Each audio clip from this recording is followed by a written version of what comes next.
Hello, people. So today I'm going to be opening up about depression. Depression has been the most reoccurring battle of my life. It's always somewhat there. It's been a struggle ever since I grew to be conscious, early teens, as long as I can remember. There's always been demons. It's come in waves. Uh, I've made peace with it a lot more since awakening process and becoming more conscious of the real nature of thought and the sad story in the mind, and looking into diet and doing a lot of research. So today I'm going to be directing you and telling you my story of depression. So where do I begin? So I was just growing up, and there's somewhat of a narrative in the media through SoundCloud rappers, XXXTentacion, Juice WRLD. They kind of promote this kind of, like, XXX says he doesn't believe in happiness, and then a lot of people, like, I resonated strongly with this music as it resonated with my pain, but also I feel like somewhat maybe through listening to that shit, like, you might actually kind of subconsciously manifest it again through neurolinguistic programming. You're just reinforcing like a negative energy, and then you go into it trying to be cool because of like how a lot of the younger lads kind of deem depression to be cool. You adopt loads of labels and then you're the center of attention, which a lot of people just live like they're like the one in the light. It's very humbling to realize that you're not, and no one really cares about what you're doing. You haven't got to be insecure about nothing, because people have their own insecurities, and you're focusing so much attention on yourself. How do people perceive me? That is how everyone else is as well. You're not the center of attention. But yeah, so I feel like that probably played a part in like manifesting and reinforcing this negative thing. But I listened to that music in the first place for a reason. To be fair, when I was in secondary school, I was probably in like year 9. I don't feel like talking about this necessarily because it was kind of weird, but it goes to show. So I don't know. When I was in year 9, I cut myself, and I wanted people to know. That sounds outlandish. Why would I do that? I was seeking attention. I accept that. I was an attention seeker. When the school found out and they spoke to my carers, the school told me that my carers says that I was just attention seeking and it's nothing to be concerned about. But why am I seeking that attention? I wanted people to know because it was a cry for help. Now, I did see my stepsister put some paragraph on her Instagram years ago. She was like, yes, I have scars, but everyone has their own way of dealing with things. And I saw that and I was like, that's cool. Social media, oh, Danzo in distress. So it was definitely deemed cool, kind of, and edgy. This is what Etika, who killed himself, this must have been what he was referring to, and I resonated strongly with it. Like, so he made a goodbye video before he killed himself. Etika, he was a streamer who went insane in an insane world. So I'll get deeper into how it's actually a symptom of our culture, a lot of it. And I always thought it was my fault, and then realizing self-love and all this madness. He said, in an attempt to be edgy, I ruined my entire life. And I resonated with that because it felt like kind of the origins of my, like, I was trying to be edgy, our culture kind of pushed it, and then you get so caught in it. It's kind of like the awakening process and the psychedelics. Like, you're interested and you're open-minded, but when you get deep into the seas of psychedelics, you like literally cross the fucking black hole horizon, event horizon, and when you pass it, like, you thought it was interesting, but now you're mired in it. And I guess that's what happened. So I think that's definitely partly responsible. It's because of the way I approached it, and I maybe accidentally manifested it. Sure. Of course I manifested it through repetition of unconscious negative thoughts, which is what psychedelics help to make you aware of, because you just become more unaware, more conscious, you just observe, and what's this sad story in my mind? I'm in a still room. and Eckhart Tolle, amazing enlightenment teacher, and he will put an end to your enslavement to the internal dialogue that is causing your depression and the attitude you have towards the world. So that's how it began somewhat, but I had the inkling, and like, it's not like the external world converted me to this and I was fine before. I'm quite naturally happily cheerful, but I saw this idea of depression and mental health. I resonated with it, and then it manifested. But there must have been a reason why I wanted to like go with that anyway. Whenever I start feeling like depressed, normally there's a moment where I let go and I go, fuck it, and I fall into it for months.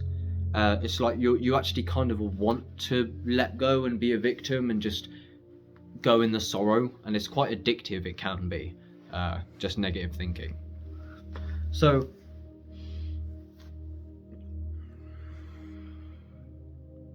there must have been a reason why I was like this anyway. But anyway, I stopped self-harming because that was just stupid. When I was self-harming, by the way, in year 9, I remember hanging around in the bathroom upstairs this one time, and I was just like sobbing, like in the mirror, just going, get me out of this realm. I did not want to be here, but I felt like trapped. And that's what I took 7 grams of mushrooms when I was 16, and I confronted that thing full blast on 2 separate occasions, which I'll leave the links in the description, of like full-blown terror trip insanity, where you just face like, it was fucking literally suicide spirals for 10 hours. It's like the most proper, best video I've made to date, so check that out.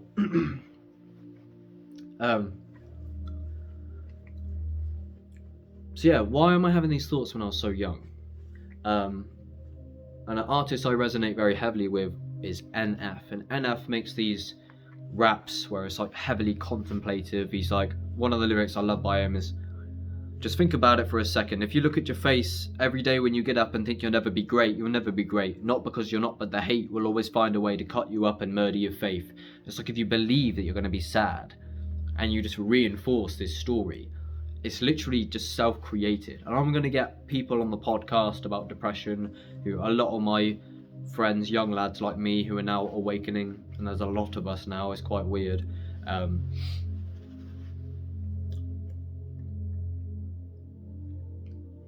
Came from depression, and now we understand the bigger picture of what it really was, and there's many things of what it is, so we're going to get into that. Mental health and depression are side effects of living in a evil society, or maybe you be binging every weekend and taking loads of drugs. You need to go away and learn about sobriety. So I made a video about Mr. Traumatic, and he was the one who liberated me from this trap, so I'll leave that linked in the description. Basically, a rapper, a music MC called Mr. Traumatic. In short, I discovered his music. I made like a 20-minute video about it, so go. It was the original when I finally found direction in my life. So this is basically the beginning of my awakening journey of just depression, misery, and then I found something, and then there's more videos on where it went from there.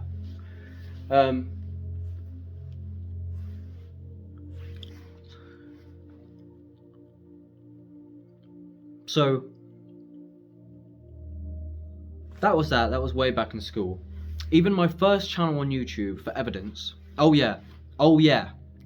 So I have a channel called Reactive Witch on YouTube with about 40 subscribers when I was really young. The picture of that is a logo I designed at this age. It looks kind of like a face, it's just a bunch of lines. That logo, edgy, I know, I was seeking attention and but like no one knew, but that logo is actually the slashes. I drew over the slashes and covered it up completely and made a logo out of it. I just got the pattern of the slashes and put it on my, and you know how old I am when you look at that channel? That was like 6-7 years ago now, 8 years ago I think, some of them. I'm 19 now, so I don't know how fucking long ago that was. I was literally 10, making fucking, playing on the Xbox, Minecraft stop animation stories, and that's my fucking profile picture. What's fucking going on up here? So I didn't even intend to get into the self-harm stuff, but that's really where it began, the first inkling. And I used to have diaries and books and write about this kind of mental torment I was facing. And my parents found them, and they said they felt like they'd failed. I don't know if that's how you're meant to go about it. Making me feel like I failed as a parent. It's not your fault. A lot of it's the culture. And some of it could be your fault, but it's not that you was aware particularly. It's just like I don't hold a grudge. It's just that people are unconscious and lack consciousness or the care to be but if only they knew. And then they think I'm preaching. It's like it's advice. Anyway,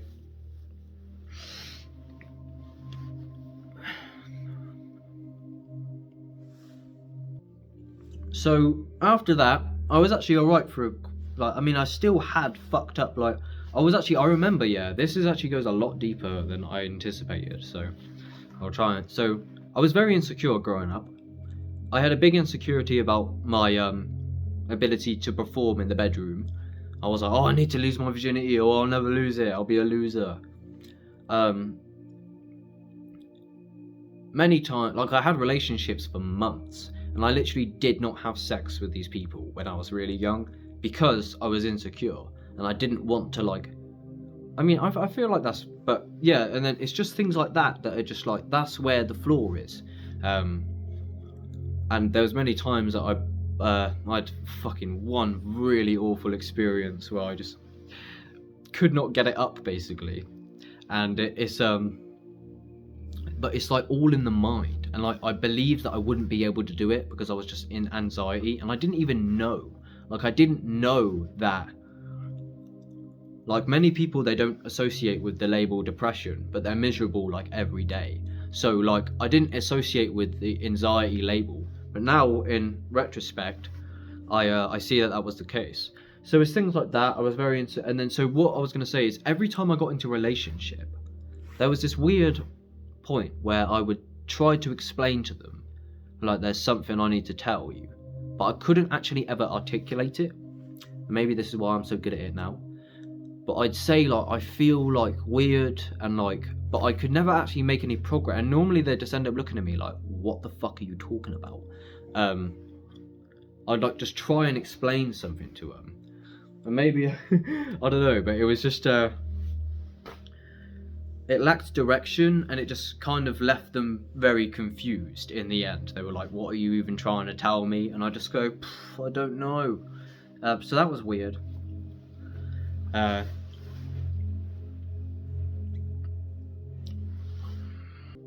remember when I was younger, so my health was actually awful as well, and this is one of the big things is you got to understand that your serotonin is produced in your gut. So I was eating, I remember I'd wake up, I'd have a pot noodle, bird's eye baby mum, microwave meal, macaroni cheese from Tesco's, just a load of sludge. Most of it's poison, the food pyramid's poison. This is why I say it's a symptom of culture. It's because most modern food is poison, and I'll leave an hour-long video at actualize.org that goes in depth about our diet. Check out Dr. Robert Morse, he's a good one. Dr. Sebi, just research. And one of the main reasons I got liberated as well is because I was just I can't do this anymore. So my depression actually led to the awakening process. So I began researching because I was like, why am I depressed? And then this curiosity just expanded, and then this is where I am now, with this catalogue of knowledge, and I'm on some awakening journey and dabbling in psychedelics and just having amazing revelations about mental health. And we'll get to the psychedelics because if you research psychedelics, you will see the facts about the resurgence of mental health. So my diet was very shit. I remember, so alcohol is the only drug our culture has adopted for some reason, and then we have a stigma on drugs like mushrooms that grow out of the earth with no lethal dose that are being used by traditions since the beginning of time for healing, physical and mental and metaphysical, and it's all a madness. And then you literally, the hashtag for magic mushrooms is literally just fucking banned, and then because they enforce this because they make it illegal, it literally makes it impossible for you to research the substance. So they literally close that aspect of reality off from you. So if you're a member of the grid, that is the social matrix, then you don't have freedom because of the laws. And if you can't, there's an authority telling you how you choose to alter your consciousness, and that you cannot pick a mushroom from the earth, ow, bit my tongue, and eat it.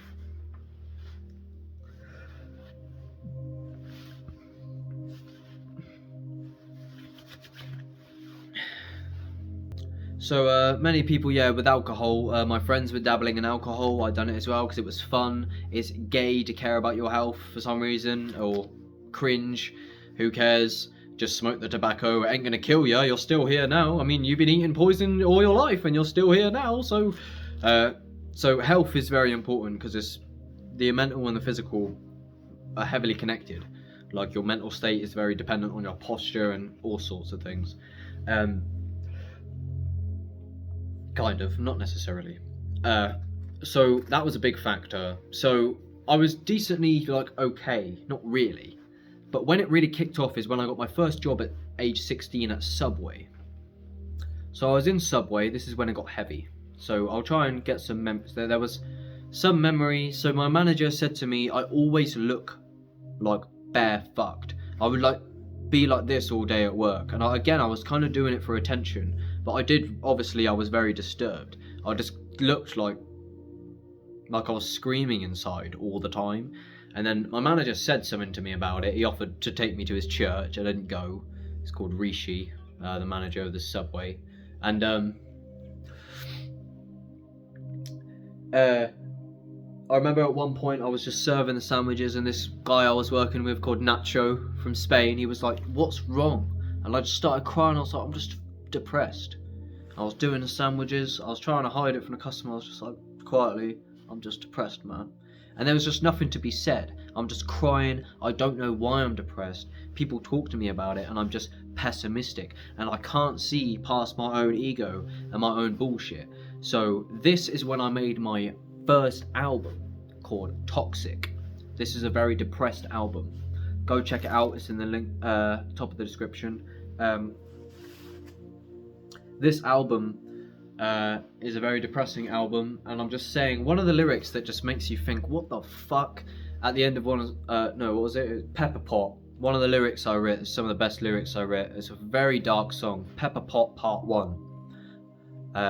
And it goes, ongoing everything, it keeps slowing, I feel defeat knowing I'm sad and it keeps showing, I'll keep growing, keep seeing the leaves blowing, I'm low and I'll keep blowing, I'm dead and I'm unknowing, my heart's glowing, I'm feeling heart's glowing, I'm thinking head exploding, I walk but it keeps snowing, this life it just keeps throwing, it's too much but it's calm if I keep smoking, it's calm if I keep hoping, this world is so controlling.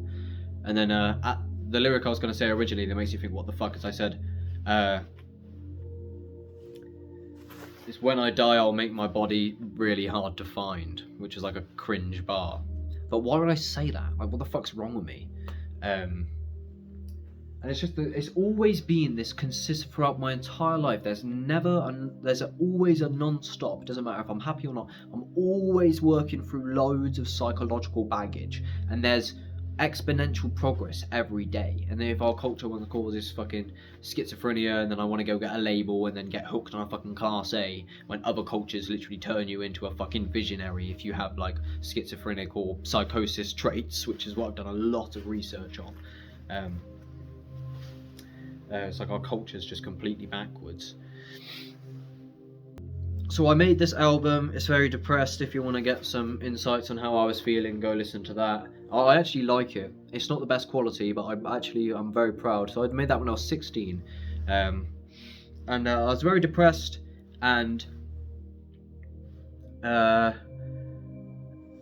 the midst of all this, basically while I was at Subway, my twin flame, Tori, who was she was like a best friend, and we really did love each other. We was on and off a lot. I was very confused, like I say. I was quite selfish. I ended up messaging her, and I was just like listing loads of shit. It's like I couldn't see past my own bullshit, being like just egoic and selfish, closed-minded, not listening to your advice and all this madness after heavily. So this girl taught me valuable, and this is the thing, I'm so thankful for my depression now. But this kicked shit off into my first, what I can only deem is like, this wasn't just depression anymore.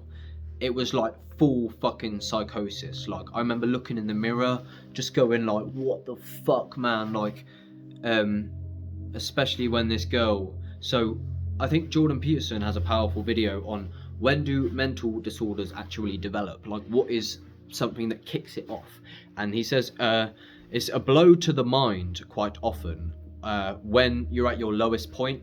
So if you're in like a sea of overwhelming complexity, that is quite normally the West, our culture, and then you get blown like 3 tragedies, like your dad dies, your mum's got cancer, your sister gets raped, and you lose your job. And then when that shit happens, like, and you can't stop ruminating about it, it's like a psychological blow.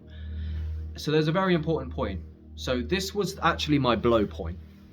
Working at Subway, very depressed. I had a moped, going to Subway, fucking making sandwiches all day. Shit diet. I was eating Subway every day, going to Subway, getting a free lunch. Or it wasn't even free, actually. I was smoking a lot of weed at the time, which is very important. And I was taking pills, MDMA pills, to go on sessions with the boys. I was smoking tobacco, very unhealthy. So not a good situation. I actually had like a mini seizure and went green when I was sober around my friend's house in the midst of all of this, and I started shaking on the sofa and my body literally just lashed out on me, and everyone said like, you're green. I was like, why am I green? I laid down on the sofa, I was in a cold shiver, and I was just like, I don't know what the fuck's happening, and I was literally terrified. And there you go, that's a manifestation of my absolutely fucked mental health and this complex situation that I was in the middle of, or that my mind was creating some fucking story about. So I was smoking a lot of weed. I always have. An important thing about the weed is the weed often induced like a fucking a psychosis. Like, I used to smoke weed and then it doesn't happen anymore. It might have been the tobacco partly, because it never happens now. But since then I've quit weed for loads of time and whatever the fuck. But like, I used to smoke it, and this is something that me and my sister realised that we both do. Maybe it's something to genetics, but it's basically the psychosis spiral of anxiety on cannabis. And I always had this before the depression got even better. But you smoke the weed, and then like once I had like a massive bong rip, and then I just like, you literally lose the plot. I have a lot of very dark, disturbing memories of when this stuff used to go down. The way I remember putting it is like, it makes every idea seem like a bad idea. So there was many things. So one of the strongest memories was I was in a bin shed with my best friend Ollie, who I'd done a podcast with, and we took mushrooms together, and it all went wrong, and it was a fucking horrible experience. So I'll leave that linked below. Ollie, I was in the bin shed with him smoking weed. And one of these things happens. So the way it goes, you're smoking weed, and then all of a sudden every idea seems like a bad idea. And you depict it as like some horrible situation, and it's very physical, and you throw up. So it spirals and it's negative, and then it crashes at the end, and then you throw up and you feel much better after you've thrown up normally. So I was speaking to Ollie, and one of these things came on, and then you can't unsee it when it starts happening. You're like, oh, I'm going. My mates used to always take the piss out of me. I just end up in like a spiral, like throwing. It's not like a whitey. I know what a whitey's like. They're incredibly out there. But this is like some weird anxiety, paranoia spiral. And the way it starts, so you smoke the weed, and then all of a sudden, like, you notice that you keep getting inklings of negative perceptions. So you're like, you think about one negative thought, and then another negative thought, and another negative thought, and you think, oh, that's not so good, I'm not so happy about that, and then I don't feel very comfortable in my body, and then an insecurity, and then I realise, because I've become familiar with this now, is like, I'm like, oh, it's happening. And then when it happens, I'm like, okay, I try to breathe normally, but there's nothing you can do. You're just spiraling and crashing into some mad paranoia. So I don't know if that's relevant, but I had like some mad psychotic breaks just on while I was on the cannabis while I was going through this phase. So yeah, there's that, and then let's get to the MDMA pills, whatever the fuck they were. There was about a 7-8 month period where I was taking pills once, maybe twice a month. I remember I bought like 12 pills once. My family, like, this is the thing about family, like, I love my family and they done a good job ultimately, but they often like, you don't pay attention to your children like super mega loads. So like, they're just cooked up in their bedroom on their computer, and then they go out with their friends. What are they doing with their friends? Well, I was taking pills.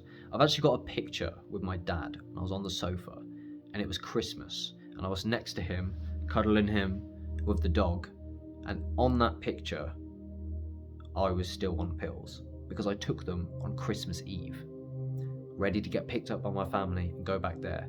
So this is important. A lot of parents are very clueless to the internal world. They did not know, and I told them, which I'll get to in a minute. So literally sat there with my family on pills. What the fuck?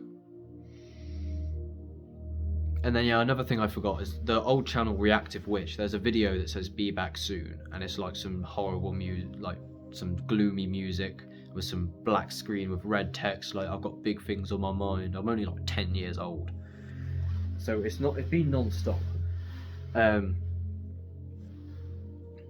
So these pills blew a hole in my psychology. I did go insane. I was posting strange things. I remember there's like one memory that I did put on my story. I was walking around trying to make it look like I was crazy because I just felt like I don't know what the fuck was wrong with me. I'm walking around going for a walk, like all shaky, the camera in the middle of the night, and I was like telling everyone that I was walking for hours and fucking, I don't know. So the pills, I always wanted to stay away from them. So at this point, I was aware of the artist called Mr. Traumatic. So I was aware, and when I found this artist, yeah, like I said earlier, it's like it opened up like ideas and different ways of living. And he preached, your skin suit is priceless, health is key, health is wealth, you are what you eat. So I was always said no to man-made drugs. I was like, I don't want to fuck with pills.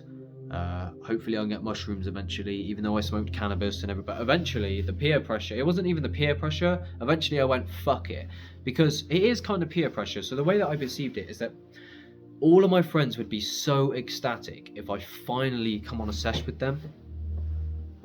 And I knew that I'd be like the center of the experience because they go, oh, Baron's finally coming on the sesh. So I wanted that. And the experiences, I can't lie, top fucking quality. Literally surge of love. All of your dopamine that's like meant to be used over the next 3 months just gets used in one night.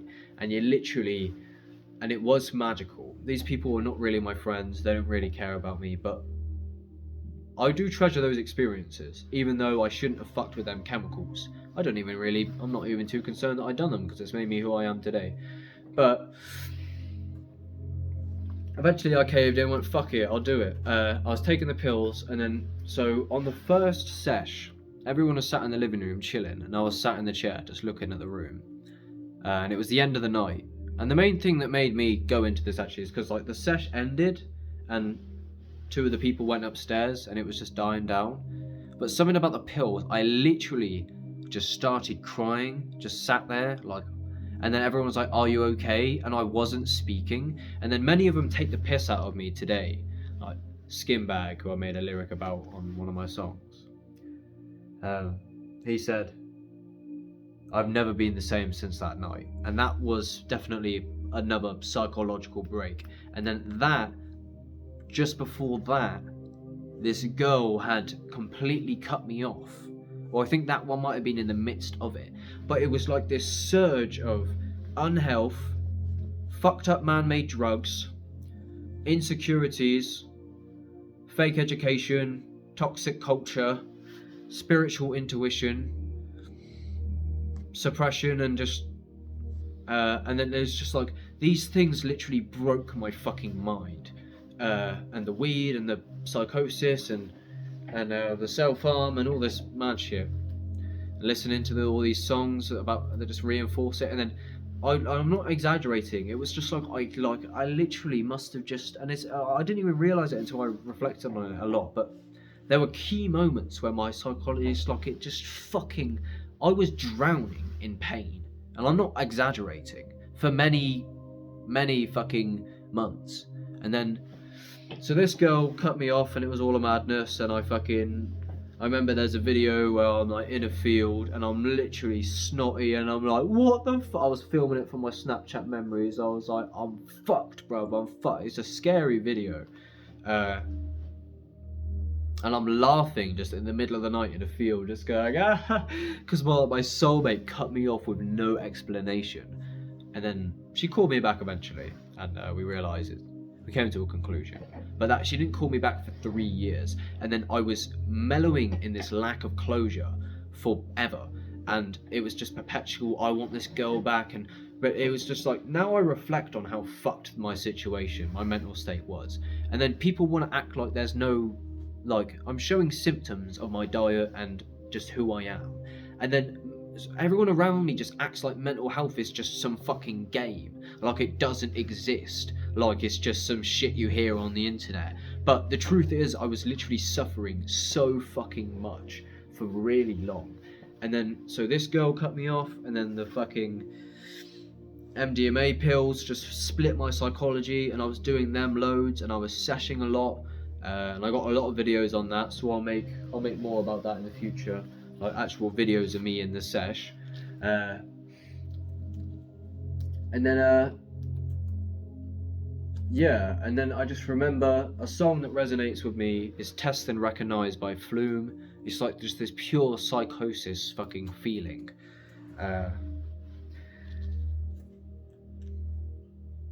So that's when it really hit the fan, I guess, was at Subway. However, this was actually the first phase. So now I'm reflecting on it, I'm going, wow, that was bad, that was horrible. But then I had a phase that was like 3 months ago, from when I started my channel until this point. I've only just really come out of it in the past month. That was even worse. It was exponentially worse as far as I was aware. I don't know if that's actually the case. I'm pretty sure that was the case, because I was doing a lot of psychedelics, and I was having like crazy, distorted, like schizophrenic fucking ocean of just pain, like all, and I was like, how many trips am I gonna deal with this shit? I'd take it and I'd just be in misery, and it was so thick, but I was just like, so that goes deeper, and that was more recent, and that was definitely a lot worse. I was working as a bin man, and it was very toxic, and I was just fucking I'm happy I went through it, but like the pain, I can't tell you, it was fucking mad.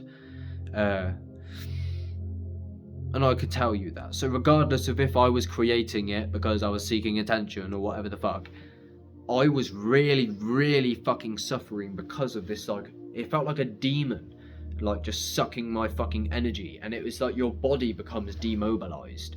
And this is the reason why I'm going to go so fucking mad on this channel, is because I've only just come out of the depression, and now I've literally made like 3 hours of content just sat here just today. So